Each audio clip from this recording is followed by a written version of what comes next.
نحمدہ ونسلم علی رسولہ الکریم اما بعد۔ بسم اللہ الرحمن الرحیم۔ سیرت النبی صلی اللہ علیہ وسلم کا سبق نمبر 96 ہے اور غزوہ احد چل رہا ہے۔ رئیس المنافقین نے جب مقام شوط سے اپنے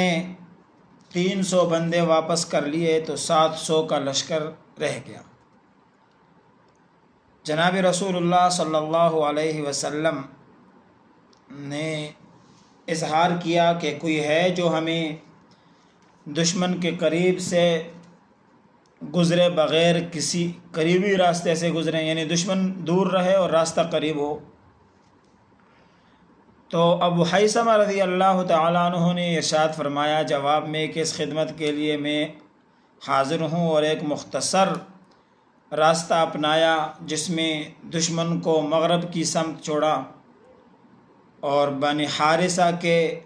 حرہ مقام اور کھیتوں سے گزر گئے۔ کھیتوں سے گزرتے ہوئے راستے میں ایک باغ تھا۔ اس باغ کا جو مالک تھا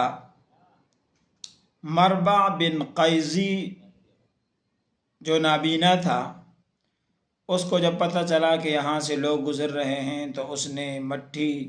پتھر ریت اٹھا کر مسلمانوں کی طرف پھینکنا شروع کیا۔ لیکن رسول اللہ صلی اللہ علیہ وسلم کا احسان دیکھیے کہ صحابہ نے جب اس پر وار کرنے کی کوشش کی تو اللہ کے رسول نے فرمایا اس کو چھوڑ دیں، یہ دل اور آنکھ دونوں کا اندھا ہے۔ اس کو چھوڑ دیا گیا۔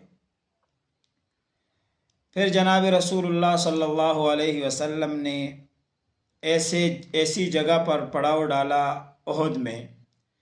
کہ پیچھے احد کا پہاڑ اور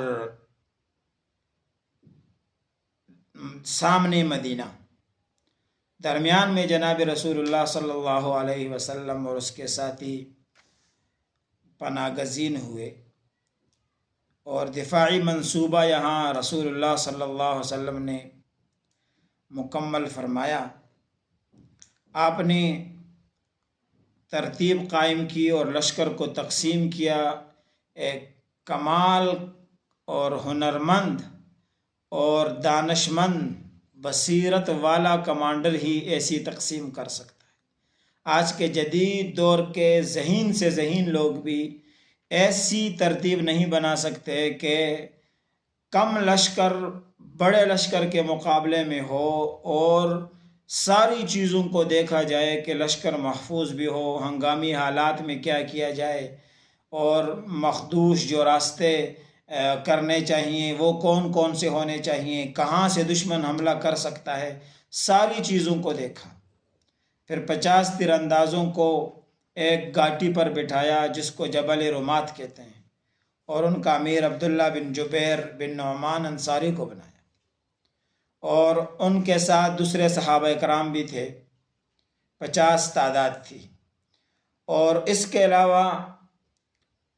جناب رسول اللہ صلی اللہ علیہ وسلم نے ایک دستہ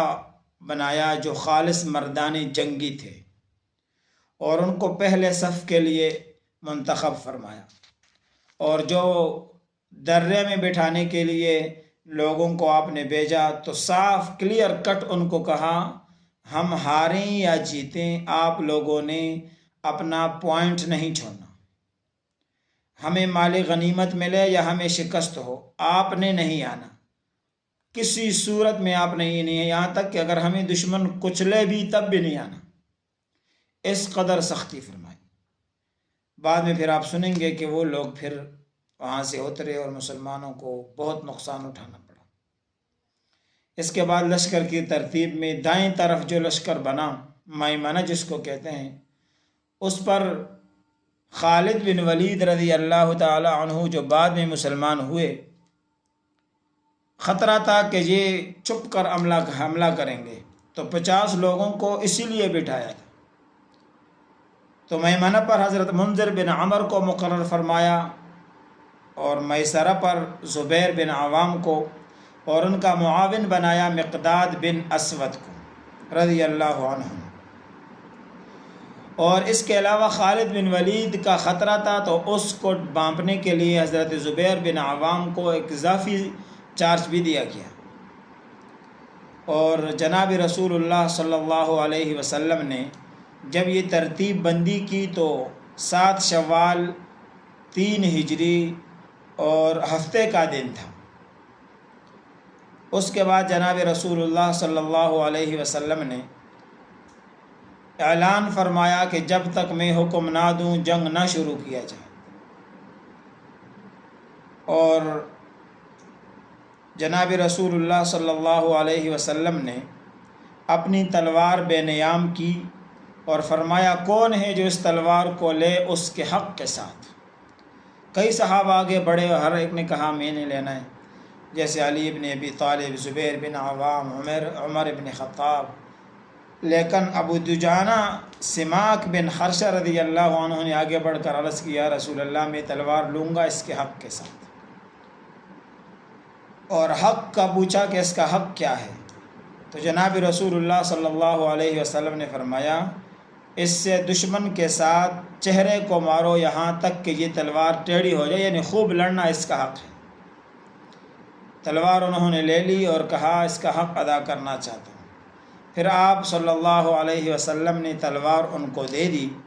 اور ابو دجانہ رضی اللہ ایک پٹی سر پر باندھی جو خطرے کی علامت اور شجاعت کی علامت سمجھی جاتی تھی، اور پھر آپ لڑتے رہے اور ایسی اکڑ کر آپ چلے۔ اس موقع پر اللہ کے رسول نے ارشاد فرمایا تھا کہ اللہ کو عاجزی پسند ہے، اور سوائے یہ کہ جب طواف کریں تو وہاں تھوڑا سے اکڑ کر چلنا ہے اور دشمن کے سامنے اکڑ کر چلنا ہے، وگرنہ اللہ کو زمین پر عاجزی کے ساتھ چلنا پسند ہے۔ اور ابو دجانہ صفیں چیرتے ہوئے درمیان میں گھس جاتے تھے، اور رسول اللہ صلی اللہ علیہ وسلم نے فرمایا کہ یہ جو چال آپ چل رہے ہیں یہ اللہ کو ناپسند ہے، لیکن جنگ کے موقع پر یہ چال ٹھیک ہے۔ مشرکین نے بھی صف بندی چونکہ کر لی تھی، اور ان کا سپہ سالار آپ نے پہلے سن چکا ہے کہ وہ ابو سفیان تھے، اور ایک مرکز بھی بنایا تھا، اور میمنہ پر انہوں نے خالد بن ولید جو ابھی تک مشرک تھے، اور میسرہ پر عکرمہ بن ابی جہل، اور پیدل فوج کی جو کمان تھی وہ صفوان بن امیہ کے پاس تھی، اور تیر اندازوں پر عبداللہ بن ربیعہ مقرر ہوئے۔ جنڈا ماقبل کی طرح وہ جو ہے نا عبد الدار کی ایک چھوٹی سی جماعت تھی ان کے ہاتھ میں تھا، اور آپ کو معلوم ہے کہ بنو عبد مناف نے قصی سے وراثت میں یہ عہدہ لیا تھا، اور یہ جنگ اسی طرح جو ہے وہ ترتیب بنی، اور ترتیب بندی کے بعد پھر مسلمانوں کا اور کافروں کا ایک میدان میں ٹکراؤ ہوا۔ اس میدان میں ٹکراؤ کی صورتحال آپ انشاءاللہ آئندہ کے سبق میں سنیں گے کہ کیسے مسلمانوں نے اس لشکر کو جو ہے نا پشت کی طرف دھکیلا، اور پھر کیسے جنگ کا کایا پلٹ گیا اور مسلمانوں کو نقصان اٹھانا پڑا،